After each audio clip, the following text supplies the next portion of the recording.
mañana de Uspallata, escuchando música y sí, deseando buenos deseos para todos. Y con alegría hoy encaramos justamente la mañana, porque también las noticias en cierta forma nos autorizan a cierta alegría, y para compartir y conversar sobre los sucesos nacionales, lo acaecido ayer en el Congreso, las declaraciones del ministro Guzmán. Estamos con Guillermo Robledo. ¿Me escuchás, Guillermo? Sí, ¿qué tal, Gustavo? ¿Cómo estás? Buen día a todos. Muy bien. Por acá en Buenos Aires también bastante contento con la dinámica de esta semana. Me alegro que compartamos esa alegría. Ahí veo las fotos a través de los diarios, mucha gente ahí en el Congreso. Algunos de los conceptos de Guzmán son interesantes. Estamos del lado de la gente, los bonistas van a sufrir frustraciones. Hay acá una especie de dialéctica entre el sistema financiero por un lado y la gente por el otro. ¿Está bien planteado? ¿Cómo lo ves vos? Compartinos tus criterios y compartinos lo que ha sucedido desde tu perspectiva, Guillermo. Mira, lo importante es que, lo más importante es que el pueblo ha empezado a tomar la bandera esta de la politización y de la discusión de la deuda en sus manos. Viste que otras veces hemos hablado de que no estaba en la agenda popular esta discusión de la deuda. Bueno, vertiginosamente ha entrado en el último mes en un proceso que se une bastante con lo que están siendo las luchas ambientales, ¿no? Es como que el pueblo argentino está dando una serie de peleas y de movilizaciones novedosas y que ahora se ha sumado en la discusión financiera. Obviamente la situación es crítica en términos de números para las finanzas públicas por el endeudamiento que generó Macri, pero eso está generando una politización que no se veía hasta ahora y que incluso está pasando por arriba de divisiones políticas, no pasando por arriba, sino unificando, ese sería el término. Muy bien. Unificando por arriba de divisiones políticas, de divisiones de agenda de cada movimiento social, viste, feminismo, bueno, todos los que cada uno tiene una agenda.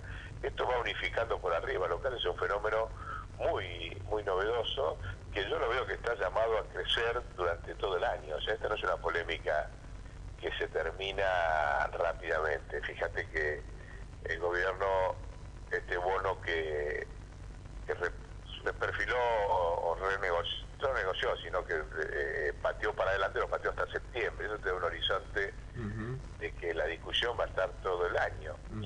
Y lo importante, más allá de lo que le ha dicho el ministro en el Congreso, que fue más conceptual que con datos, digamos, técnicos, viste que dijo especialmente que iba a contestar por escrito. Creo que le llegaron a enviar 160 preguntas y que las había recibido el último día, entonces la respuesta puntual la iba a hacer con sus asesores por escrito, en lo referido a números. Entonces la exposición fue prácticamente conceptual, no dio casi ningún número, y en la visión conceptual lo más importante es que dijo, bueno, está primero el pueblo y después la finanza de los bonos. Eso fue el concepto más importante que se planteó. También importante el hecho que haya dicho que no va a haber posibilidades de recomposición fiscal, de equilibrio fiscal hasta el 2023. Lo cual es un mensaje de que no va a haber ajuste violento para pagar las finanzas. Eso me pareció también desde lo conceptual importante.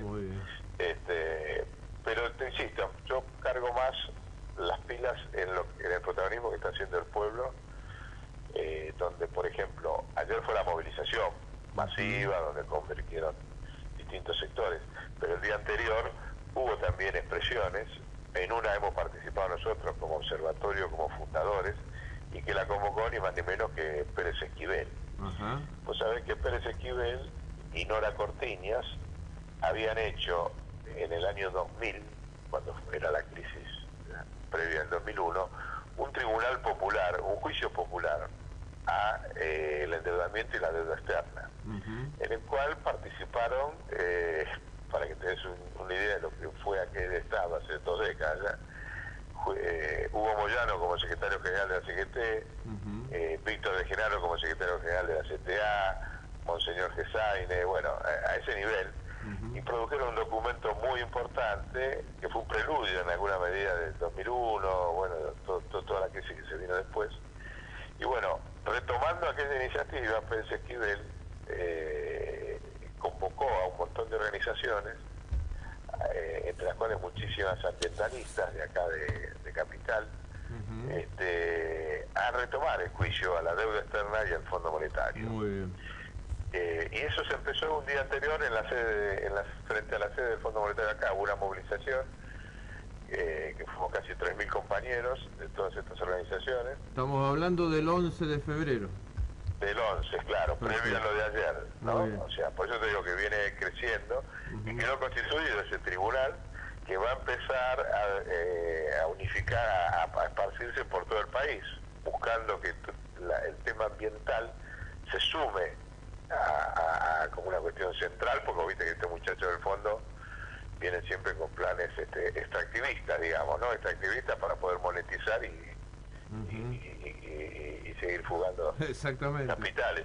Así que surgió ese instrumento nuevo que va más allá de las movilizaciones, que nosotros ahora vamos a salir a impulsarlo a todo el país. Justamente yo estoy previendo una gira que me invitaron a ir a raíz de esto los compañeros de La Rioja, y hacer La Rioja, San Juan y Mendoza, para tratar de dejar instalado ahí el grupo que impulse este juicio popular al fondo, ahí en la zona de ustedes, ¿no?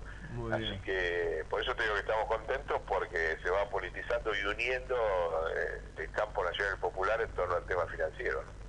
Muy interesante. Esto de un tribunal popular obviamente no tiene, y vos aclaranos cómo se va pensando este tribunal popular, no tiene, digamos, ¿cómo le llaman? No es vinculante, la decisión que tome un tribunal popular no es institucional, sería una voz del pueblo que reclama y hace un juicio determinado a la deuda, pero no es una herramienta que defina nada. ¿Cómo lo pensás?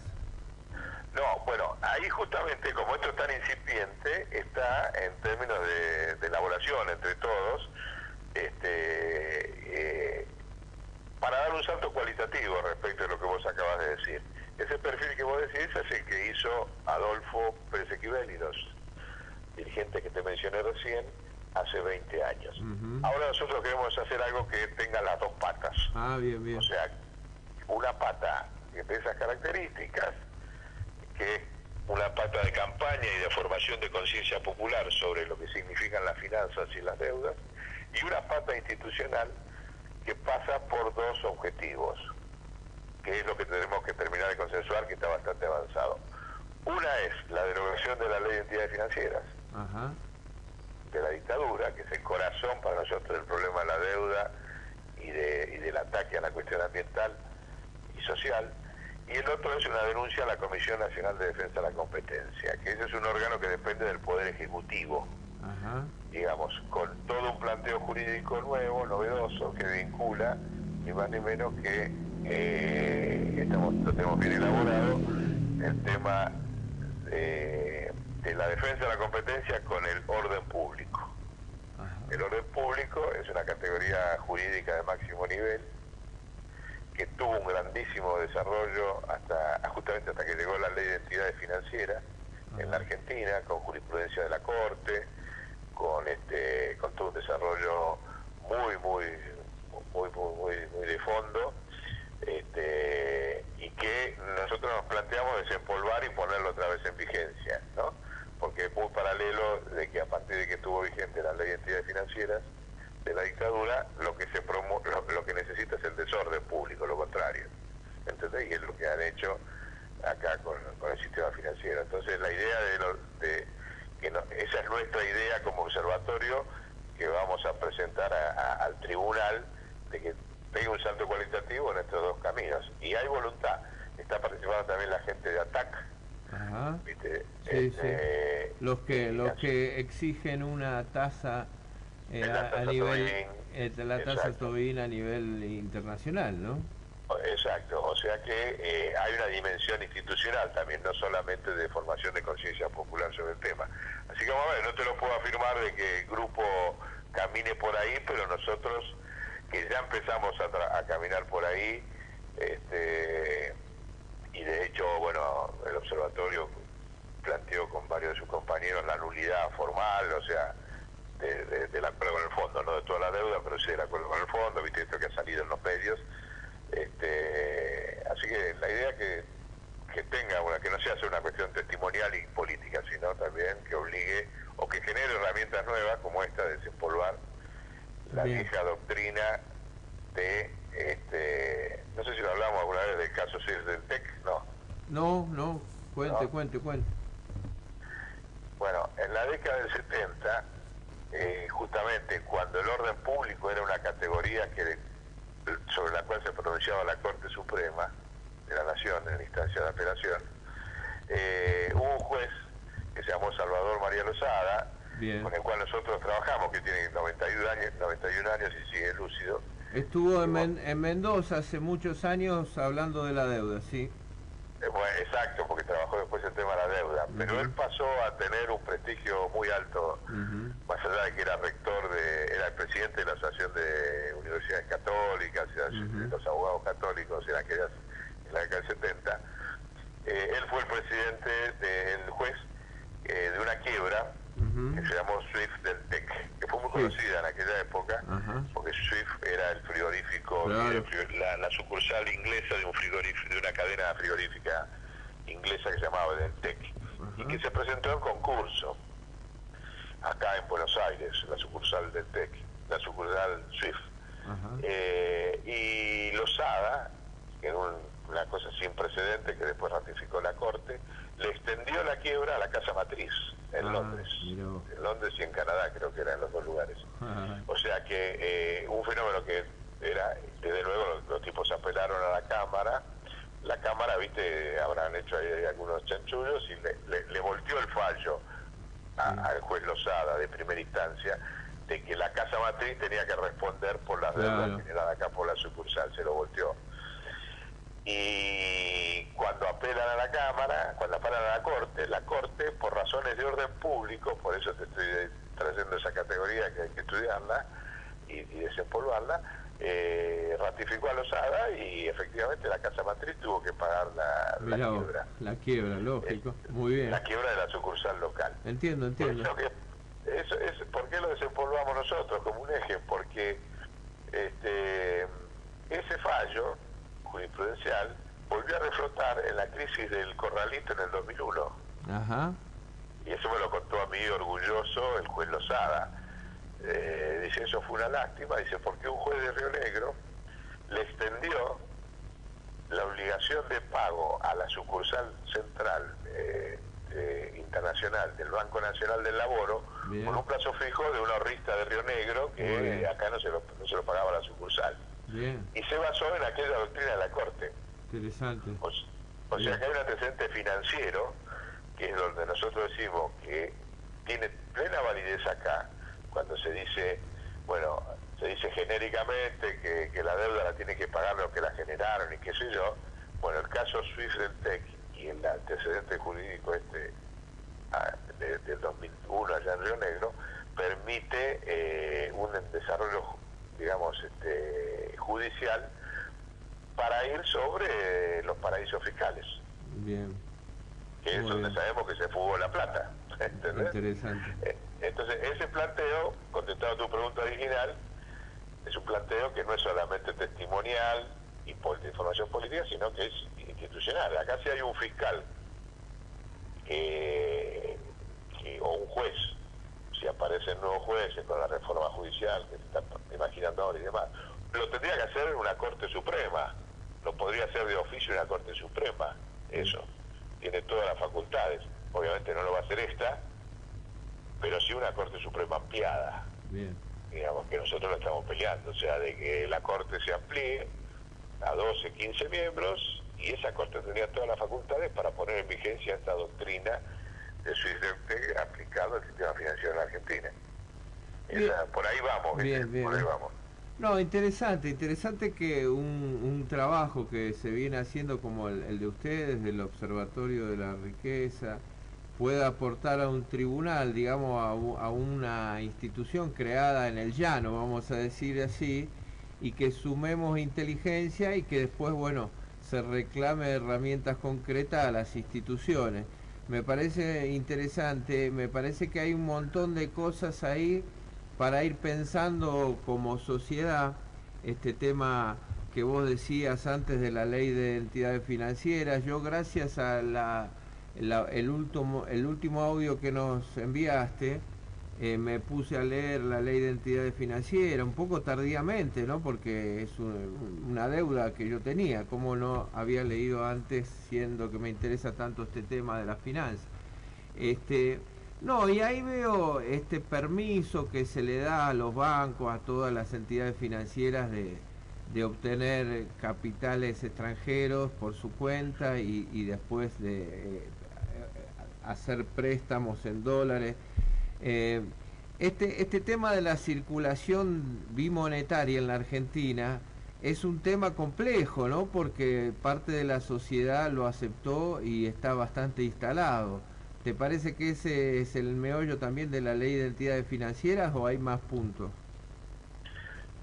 Es objetivo de las entidades financieras, que aparte lo ha logrado, que ha sido justamente dolarizar las finanzas. Claro. Entonces pone dolarizar para fugar, como dolarizado para desarrollar. Pero no, acá está claro, al cabo de 43 años, que el esquema fue dolarizar para fugar a las casas matrices. Y eso va acompañado tiene un impacto muy alto y una correlación muy alta con la inflación. Porque por supuesto. Ya creo que ha quedado demostrado con la experiencia de Macri. ¿Quién lo dudaría?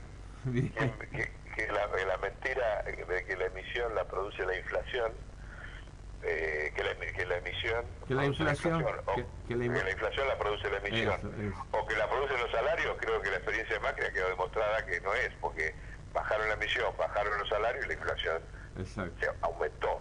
Entonces acá la única causa de la inflación es la dolarización, que ese es el concepto que me parece que se va a politizar también en los próximos, a partir de esto que te decía en general, de que se están discutiendo las finanzas en Argentina a nivel popular y a nivel político, y se va a tener que asumir, porque el problema de la ley de entidades financieras es que como liberaliza el capital, la fuga de capitales, prácticamente no hay ningún control sobre el mismo,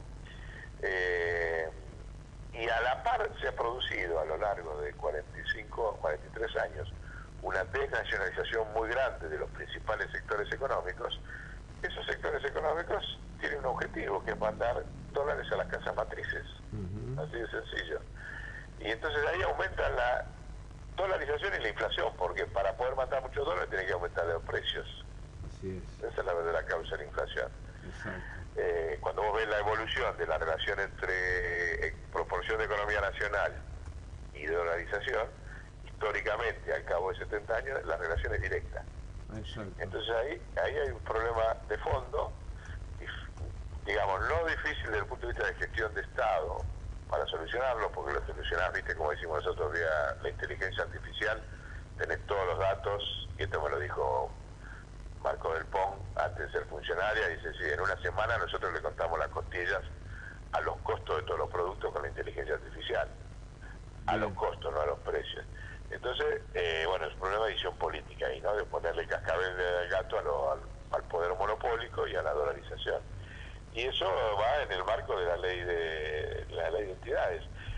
Una derogación de la ley de entidades automáticamente cambia la correlación de fuerza para bajar la inflación. Ese es nuestro planteo, ¿no?